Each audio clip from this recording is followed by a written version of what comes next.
Me ha tocado a mí desarrollar este tema bajo el marco teórico de esa grandiosa ciudad del Cusco, el Machu Picchu.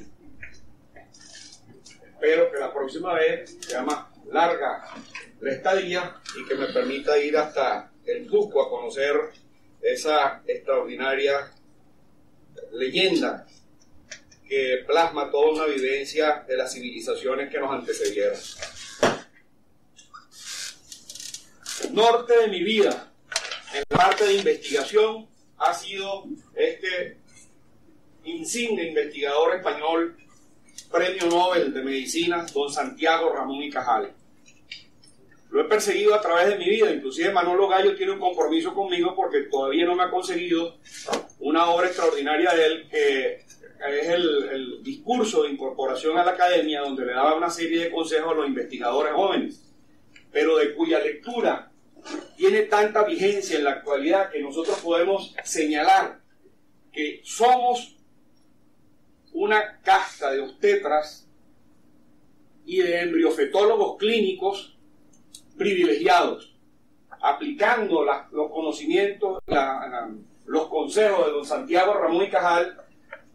Nosotros podemos extrapolar su pensamiento y decir que esa oportunidad que tenemos nosotros en la actualidad nos lleva a contemplar a un ser humano en su hábitat prenatal, cosa extraordinaria. Da Vinci en sus dibujos se intentó aproximar a esto, pero lo hacía indudablemente sobre cadáveres.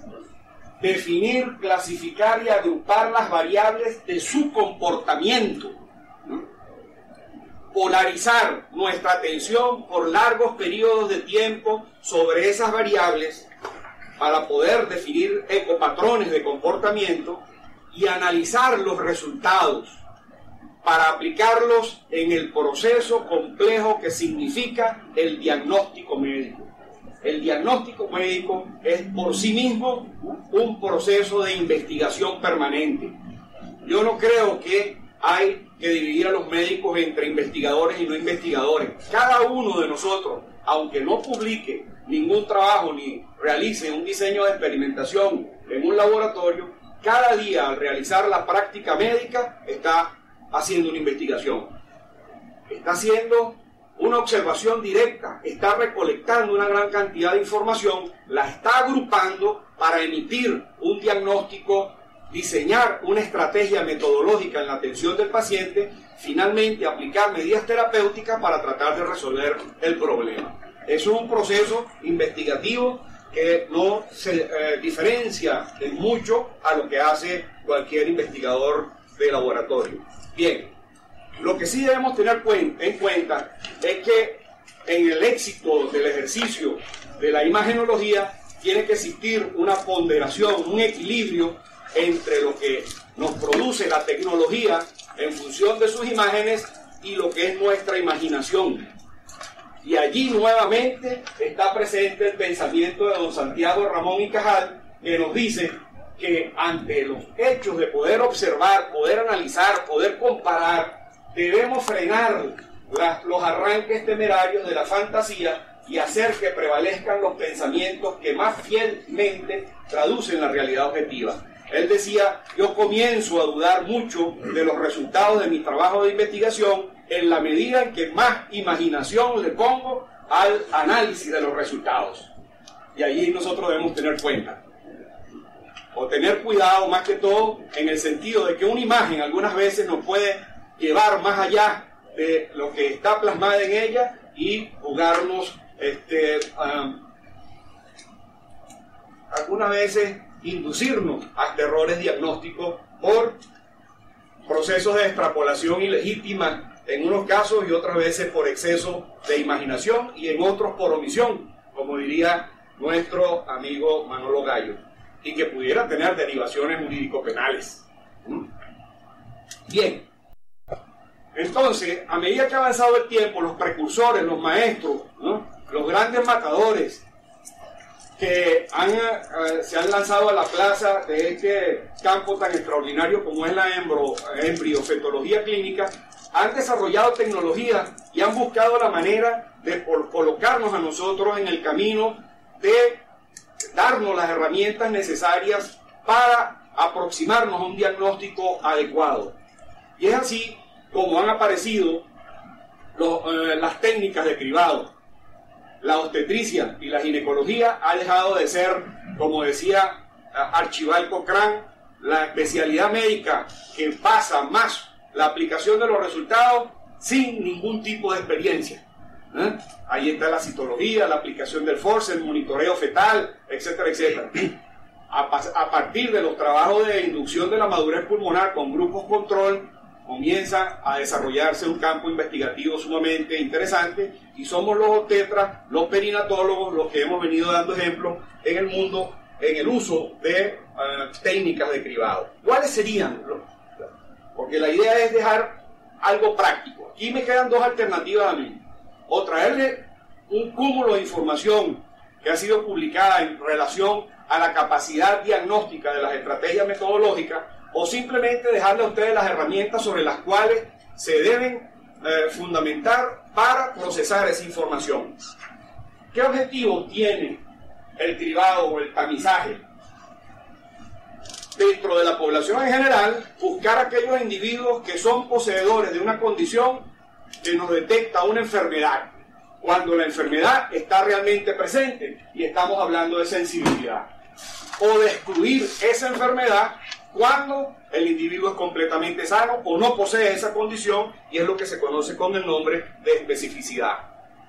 Por otro lado, complementando estas técnicas estadísticas, podemos establecer un valor óptimo de discriminación en el criterio empleado. Entiéndase el punto de corte. ¿Cuál es el mejor diámetro de la translucencia nucal para obtener una máxima capacidad diagnóstica? Lo podemos hacer a través de los índices de probabilidad, y más recientemente, y derivado de una estrategia metodológica que utilizan los operadores de radar, la curva de receptor operador o curva ROC. Bien, por otra parte, cuando nosotros estamos aplicando estas tecnologías de cribado, buscamos que el número de individuos que son clasificados como enfermos falsamente, es decir, que no poseen la condición que estamos buscando, que son los falsos positivos, o aquellos individuos que no teniendo la enfermedad son incluidos como enfermos, falsos positivos, y cuando incluimos aquellos individuos dentro de la tipología que queremos descartar, falsos negativos, buscar que sea el menor número de resultados en este par de renglones. Ya lo vamos a ver progresivamente. Y la estrategia de la CIAP, junto con otros equipos de diagnóstico, ha sido la de ir incorporando en programas el riesgo en función de eventos múltiples, es decir, la sumatoria de marcadores, en este caso ultrasonográficos, y de marcadores que tienen que ver con la bioquímica, para producir índices secuenciales de verosimilitud. Esa es la idea: proporcionarle al clínico embriofetal el mayor cúmulo de conocimientos y de datos para que su proceso de elaboración diagnóstica sea más próxima a la realidad. Y ustedes verán en la mayoría de los trabajos las distribuciones de los casos en tablas de contingencia de doble entrada, donde aparece por una parte la prueba que estamos evaluando como positiva o negativa, y el marcador como presente y ausente. Fíjense ustedes en estos datos, la distribución siempre tiene que ser de esta manera: la enfermedad presente con la prueba positiva en este extremo, y en el otro extremo la enfermedad ausente con la prueba negativa. Lo demás es aplicar simple fórmula matemática para calcular la sensibilidad y la especificidad. Aquí aparece la fórmula. Aquí ustedes me dirían: ahora sí es verdad que se me está complicando el asunto. Pero no.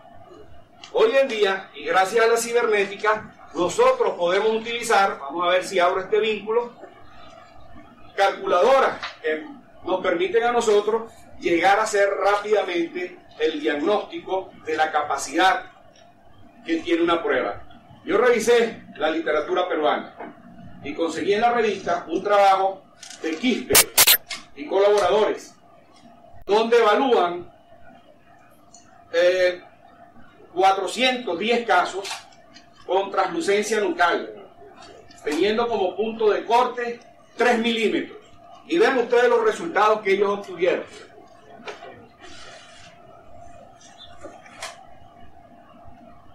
...14 casos de los 400 resultaron con patología, o sea, con cariotipo anormal. De esos 14 casos, 11 tuvieron una translucencia nucal patológica, 3 la tuvieron normal, un caso resultó positivo falso, o la fracción de positivo falso, mientras que 409 casos resultaron excluidos y estaban realmente sanos. Bueno, esta calculadora, bajada de una página web de España, de un grupo de investigadores clínicos de la clínica Don Santiago Ramón y Cajal, nos permite a nosotros obtener los cálculos en un solo tiempo. Vean ustedes allí, a los que no les gusta aprenderse las fórmulas matemáticas. Sensibilidad, 79%. Especificidad, 100%, que está expresado en valores relativos. Hay que multiplicarlo por 100. Valor predictivo positivo de la prueba, 92%, y valor predictivo negativo 99%. Ellos no hicieron estos cálculos. Nosotros lo podemos aplicar sobre los datos reportados por ellos en su trabajo y podemos llegar a concluir cuál es la capacidad diagnóstica de la translucencia nucal en manos de ese equipo, en manos de esas personas y con la estrategia metodológica que ellos emplearon.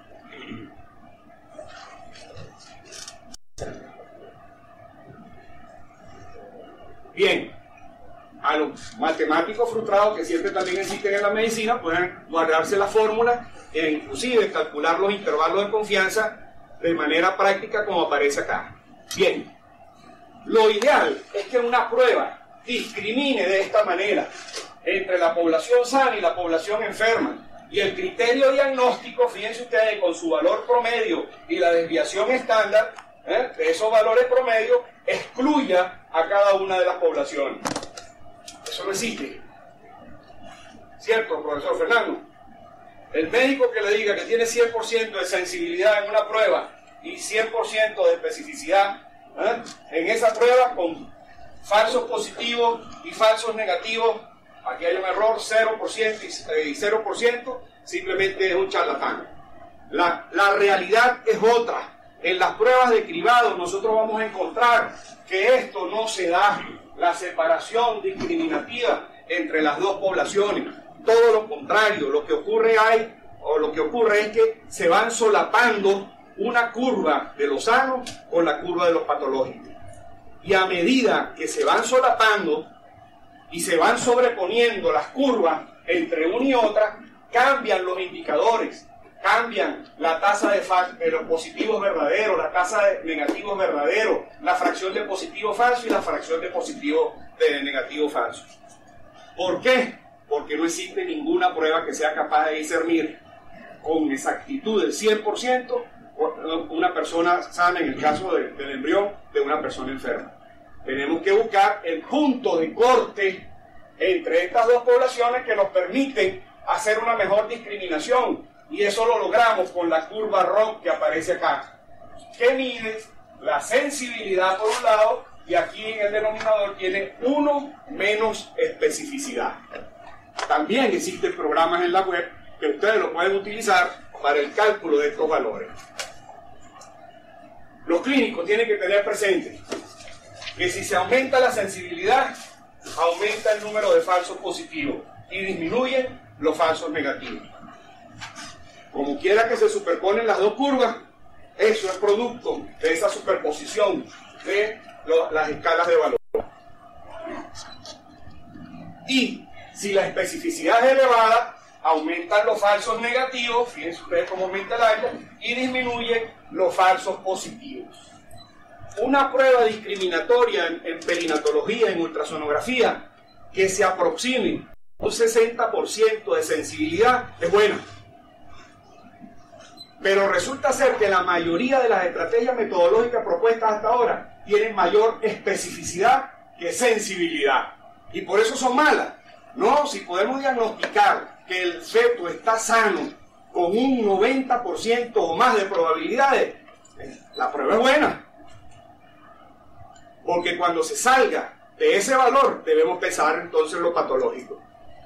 Y finalmente están los índices secuenciales de verosimilitud, que no es otra cosa que incorporar odds ratio, empleando la teoría bayesiana, la sumatoria de índices probabilísticos de cada una de las pruebas, llámese translucencia nucal, llámese huesos nasales, llámese onda de velocidad de ductus patológica, incorporar esos tres criterios, por ejemplo, para incrementar la sensibilidad diagnóstica o la especificidad, cualquiera que sea. Indudablemente que deben tener en cuenta esto. Hoy en día existe la tendencia en la mayoría de los investigadores de incorporar el mayor volumen de información, el mayor número de marcadores, pero si ustedes incorporan un número, a medida que sea más grande este número de índices probabilísticos incorporados, los resultados van perdiendo seguridad. Y eso lo pueden hacer ustedes, una práctica que mientras más palabras claves ponen en un síndrome, mayores probabilidades de diagnóstico diferencial van apareciendo. Bien, si logramos entender esto, podremos comprender la necesidad de conocer al máximo la anatomía y la fisiopatología embriofetal temprana y su imagenología, de lo que nos han enseñado los precursores. Familiarizarnos con una metodología exploratoria con la menor posibilidad de error. Explicar al paciente, sobre todo esto, con las derivaciones médico-legales que bien maneja Manolo, explicar al paciente las limitaciones del procedimiento en función de su capacidad diagnóstica y tener claro la obligatoriedad en que estamos de complementar el diagnóstico con otras pruebas. Bien, ahora voy a lo sustancial y va a ser lo más rápido. ¿Cuáles son los marcadores hasta el momento actual que ustedes como clínicos tienen que tener en la mente con mayor capacidad diagnóstica de cromosomopatía? Nosotros tenemos que dividir indudablemente la vida intrauterina entre las 11 y las 14 semanas, 13.6 diría alguien por allí, y más allá de ese tiempo. Esto es clave. No podemos aplicar los criterios de tamizaje después de las 14 semanas, sobre todo estos que aparecen acá. ¿Por qué? Porque esos son transitorios en su inmensa mayoría, desaparecen. Entonces, translucencia nucal, hueso nasal y onda de velocidad de ductus venoso son criterios suficientes para pensar en una cromosomopatía. Y quizás hay uno aislado, que es el hidrofetal, y que por sí solo tiene una capacidad predictiva, pero muy elevada. Bien, ustedes conocen los trabajos clásicos de un señor que es muy humilde,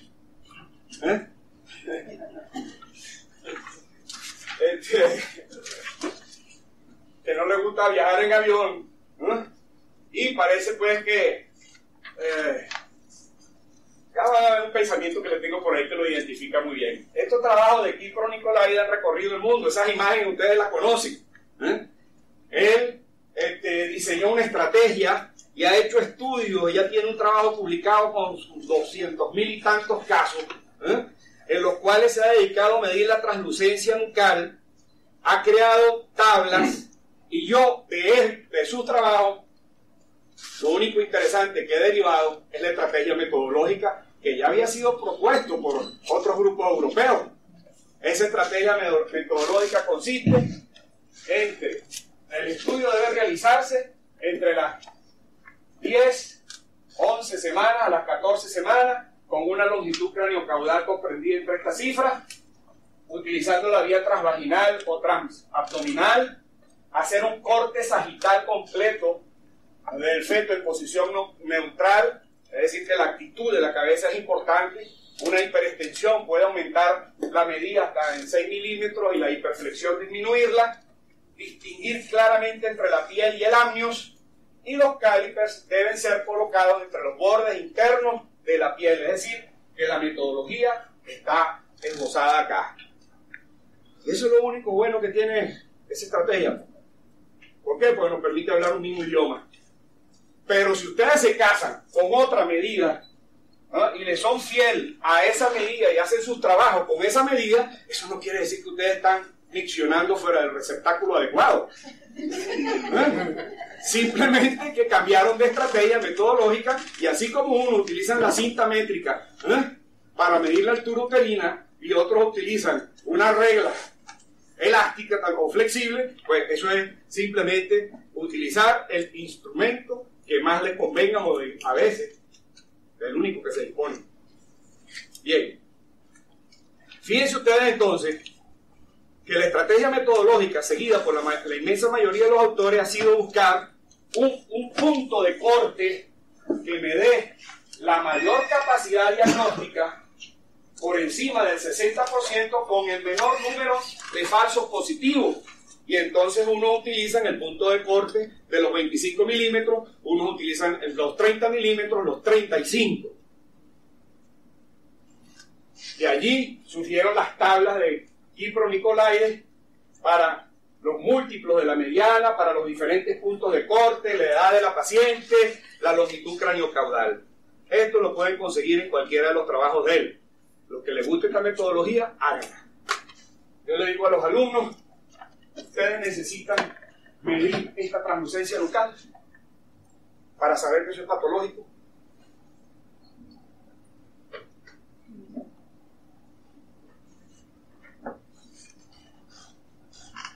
No, ¿verdad? A veces entonces el clínico, con solo mirar una translucencia, sino que lo diga el profesor Fernando Morillo, Manolo Gallo o Moisés Guamán, con solo mirar la translucencia nucal, saben si es normal y es patológico.